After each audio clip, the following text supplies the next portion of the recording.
Halo and welcome back teman-teman netizen atau warganet ke konten kedua dari channel YouTube Triple B hari ini. Dan di konten kedua hari ini teman-teman, saya ingin memberikan review dari pertandingan English Premier League antara Tottenham Hotspur versus Manchester United yang berakhir untuk kemenangan Manchester United dengan skor 0-3. Memang dari segi hasil akhir, kemenangan ini adalah sesuatu yang spesial untuk Manchester United dan juga khususnya Ole Gunnar Solskjaer. Karena kita tahu di dua pertandingan EPL sebelumnya, MU kalah lawan Leicester dengan skor 4-2 dan kemudian kalah di kandang sendiri lawan Liverpool dengan skor 0-5. Artinya sebelum pertandingan lawan Tottenham Hotspur, MU itu telah kemasukan total 9 gol dan hanya mencetak 2 gol. Jadi ketika bisa menang di pertandingan lawan Tottenham Hotspur, itu pun ketika MU bermain away tanpa kemasukan gol, tentu hasil akhir tersebut adalah sesuatu yang spesial dan dalam tanda kutip fantastis. Tapi secara permainan saya perlu jujur teman-teman, saya tidak melihat ada sesuatu yang spesial apalagi fantastis dari cara permainan Manchester United semalam. Karena lawannya Tottenham Hotspur itu tidak berada dalam form terbaiknya.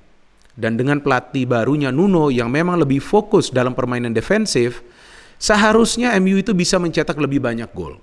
Apalagi MU memainkan sekaligus dua ujung tombak di depan, Cavani dan juga Ronaldo sebagai starter, didukung oleh Bruno Fernandes yang kita tahu adalah otak serangan dari Manchester United. Walaupun kedua pemain tersebut sudah tidak muda lagi, tapi seperti yang saya pernah jelaskan dan tegaskan dalam beberapa konten dari channel YouTube Triple B, bahwa MU tidak salah membeli Cavani musim lalu dan MU tentu tidak salah membeli Ronaldo musim ini.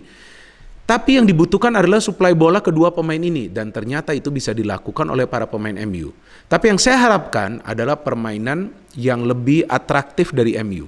Karena sebetulnya dengan Bruno, dengan adanya juga Fred dan McTominay di tengah, seharusnya tuh MU bisa menguasai lini tengah dengan bermain lebih kreatif lagi. Tapi yang saya perhatikan adalah aliran bola yang lebih cepat kepada salah satu wingback, apakah itu Luke Shaw ataupun Wan-Bissaka, atau juga langsung ke lini depan.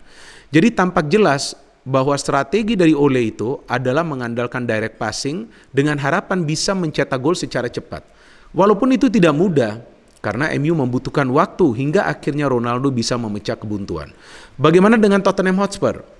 Saya tidak bercanda, saya kira Tottenham itu bermain dengan 10 pemain. Saya sedikit terlambat nonton pertandingan ini karena saya baru saja siaran Liga 1, kemudian saya menuju ke rumah. Saat saya nonton pertandingan ini maka sudah lewat sekitar 7 atau 8 menit. Saya kira tuh Tottenham bermain dengan 10 pemain. Karena saya tidak melihat ada peran dari Harry Kane di atas lapangan. Sampai saya melihat bahwa Harry Kane itu melanggar VAR sehingga memang dia dianggap melakukan pelanggaran tanpa bola yang wasit juga memberikan peringatan kepada Harry Kane.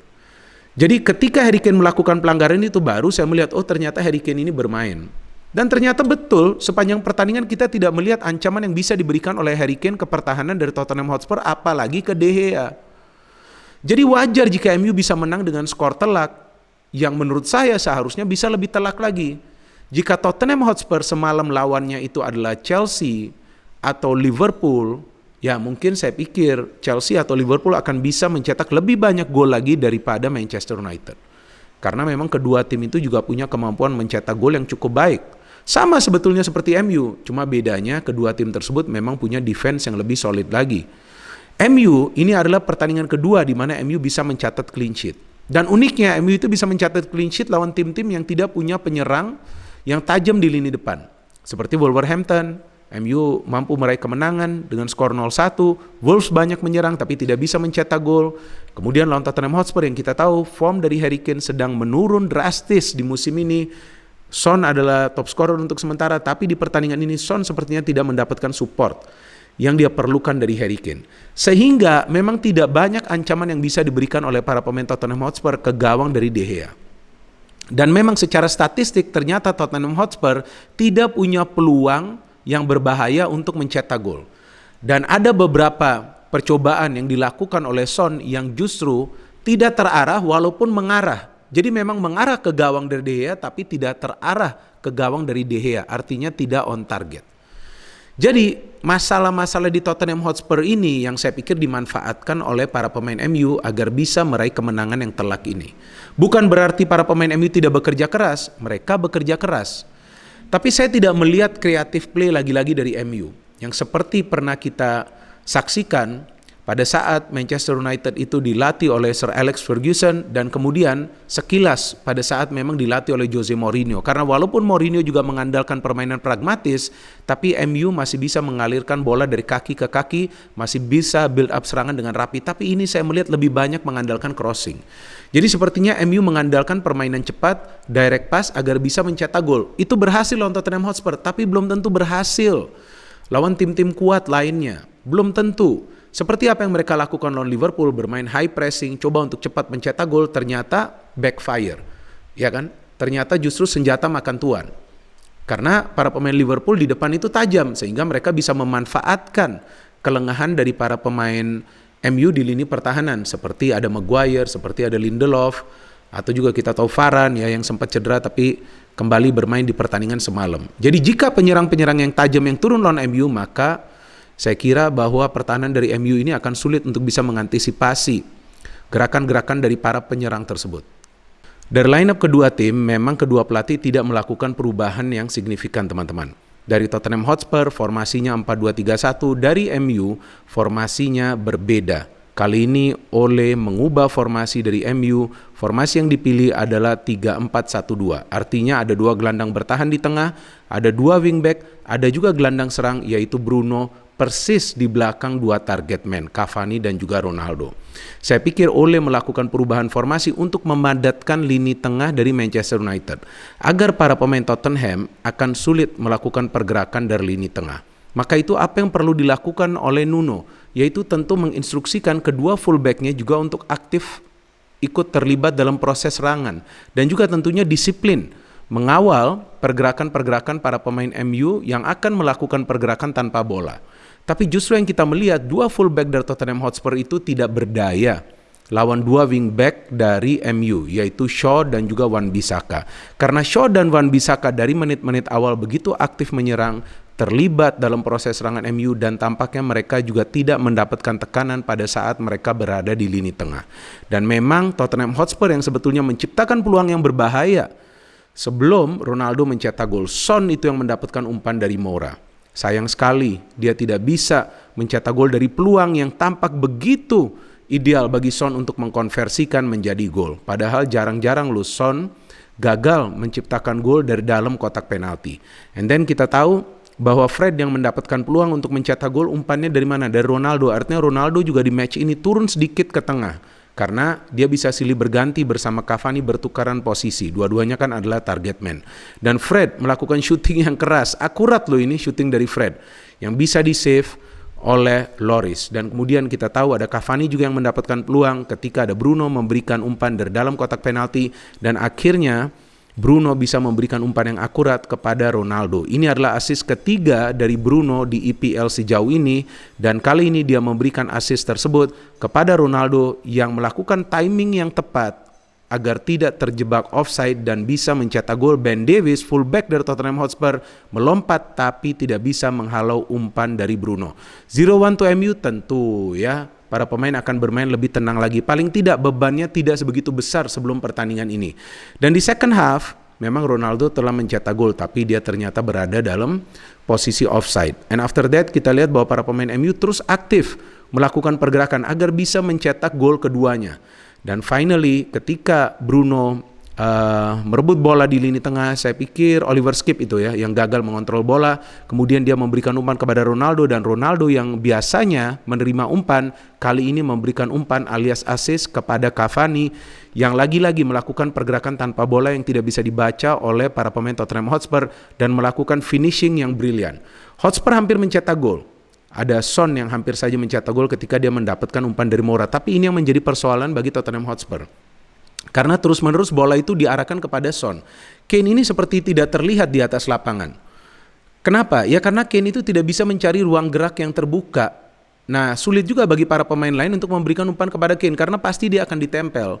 Dan di game ini ya Maguire dan juga Varane cukup bagus. Jika sudah lewat dari Varane maka akan ada Maguire, seperti yang Maguire lakukan di babak pertama ketika dia melanggar Lo Celso yang sebetulnya sudah bisa melewati Varane. Jadi saya pikir double cover antara Maguire dan juga Varane nih cukup baik ya berjalan di pertandingan ini. And then as we know, MU bisa mencetak gol ketiga dari pemain pengganti, Rashford yang masuk yang menerima umpan juga dari pemain pengganti yaitu Matic, di mana Rashford bisa menyelesaikan umpan dari Matic dengan sempurna untuk mencetak gol ketiga bagi Manchester United di game ini.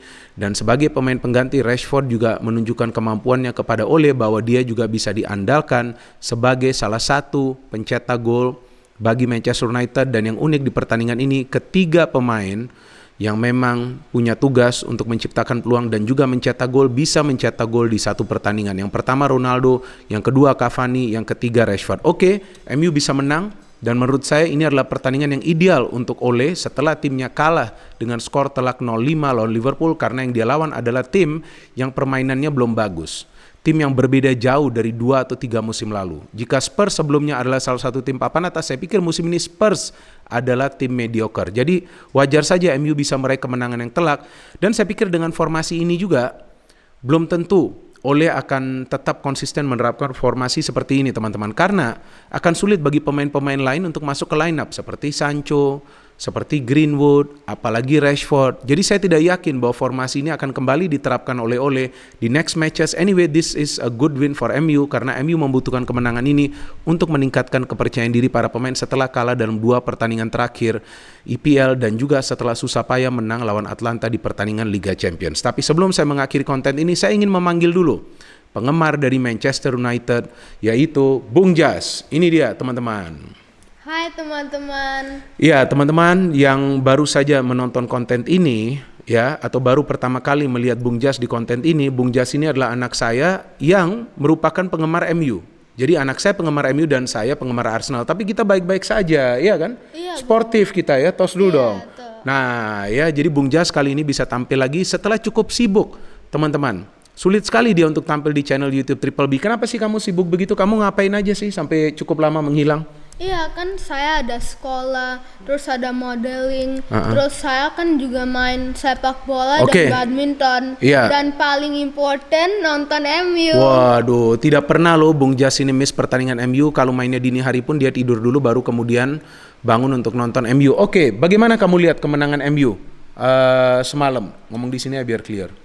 Iya Bung, saya kan happy bahwa bisa menang 3-0. Pemainnya semua semangat dan fight untuk Ole. Oh, fight untuk Ole ya teman-teman ya, biar Ole tidak dipecat ya. Iya. Nah, menurut kamu man of the match-nya tuh semalam siapa? Ronaldo dong Bung.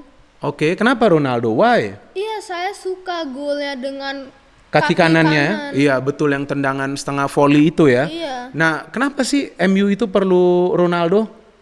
Kan ada pemain-pemain lain juga yang sebetulnya bisa mencetak gol.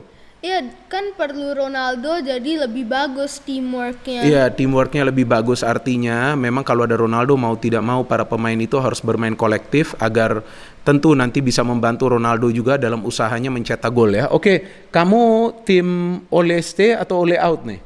Ole stay dong Bung, kan gak tentu pelatih baru juga bisa bikin MU bagus. Oh begitu ya teman-teman ya, jadi inilah pendapat dari salah satu penggemar Manchester United yang menginginkan agar Ole stay. Saya juga menginginkan Ole stay. Saya ingin lihat nanti bagaimana Ole lawan Arteta di pertandingan MU ketika nanti berhadapan dengan Arsenal. Oke, so any last message for MU fans? Untuk fans MU harus ingat ya bahwa tim sepak bola ada ups and downs-nya. Jadi kalau MU ada ups and downs-nya jangan sedih juga. Wah, luar biasa ya. Maka itu teman-teman, keep supporting your team seperti saya. Walaupun Arsenal di awal musim penampilannya tidak bagus, tapi saya tetap support dan akhirnya sekarang Arsenal sudah stabil lagi. Sudah lama Arsenal tidak kalah lagi ya. Oke. Jadi terima kasih banyak kepada teman-teman yang telah menonton dan mendengarkan analisa kita di konten ini, dan keep supporting channel YouTube Triple B. No hate, only football. salam sepak bola.